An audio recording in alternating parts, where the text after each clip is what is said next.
Hey folks, welcome back to Wisconsin Family, and here we are at the J&K Security Solutions Model Smart Home over on South Park Street. We sure are, a familiar place and a familiar face. Yes, this is John Shear from Trinity Financial Planning. How are you, John? Doing well. You guys? Excellent, Great. excellent. So we're actually going to start out today with a question that was submitted via email, and it says this: Dear John, a friend inherited quite a bit of money recently, enough where he could buy his house in cash. Sounds good. He's thinking that he's thinking that will be a good way to preserve his money, and I just thought, geez, that sounds good, but making such a major decision is something where you really need unbiased advice.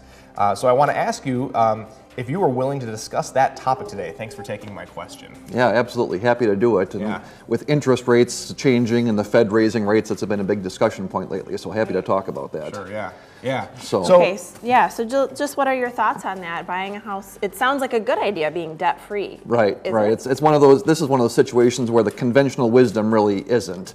And it's, we talk about good debt and bad debt. So bad debt is on things that depreciate in value. Your car is going to be worth less in 5 years than it is today, right? And so you don't want debt on that. Your house is going to be worth more in 10 or 20 years than it is today. So you get positive leverage. And I put together a little example of if somebody had, say, $50,000 in cash in the bank and $50,000 in stocks, and they inherited this $300,000.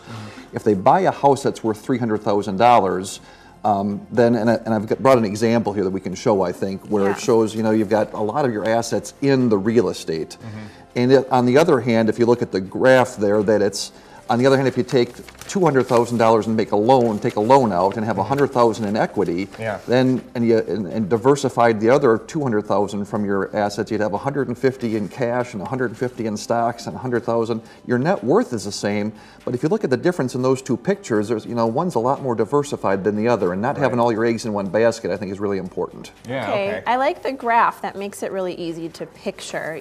I like simplicity. Yeah. Thank you. Yeah. You think like, oh, the house paid off is a good thing, and you look at, oh, geez, it's really top heavy on that as opposed to being balanced. Right, yeah, absolutely. no, I like that. That makes sense. So of course having a mortgage is not a bad thing necessarily. That's right. But it seems that once you get your mortgage in place, is getting it paid off quickly can be a smart thing to do because it saves you money in the long run. So does paying it off faster mean that you save money?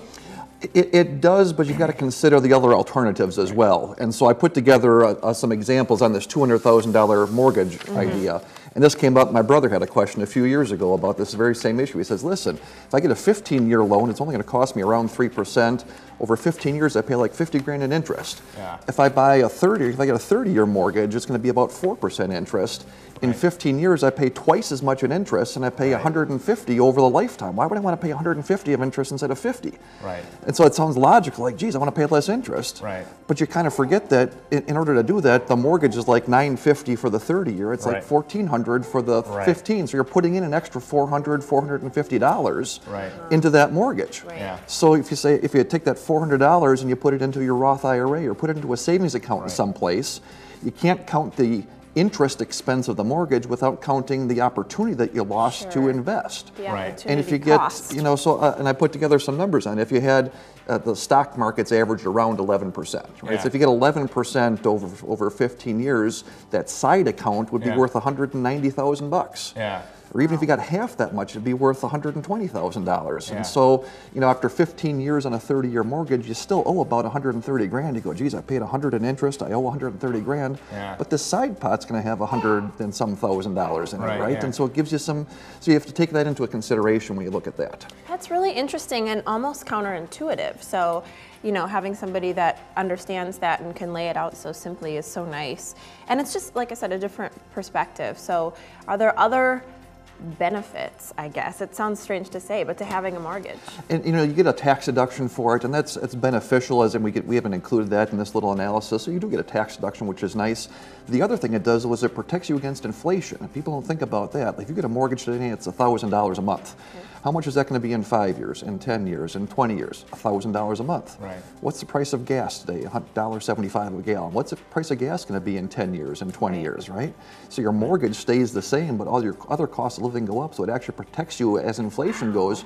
Your cost, in 20 years you're paying $1,000, but that's not $1,000 in today's dollars. It's $1,000 down the road, right? So in a way, your mortgage expense goes down over time, even though on paper it's because of inflation, right? You don't think about that stuff. Interesting. Cool. all. Yeah, it's not quite so obvious. But Right. what about the negatives of having a mortgage versus paying off your house, just paying it off flat? Well, the one thing is if you're not going to save that extra money, human nature, listen, you got a 15-year mortgage at $1,500, you've got to make that payment.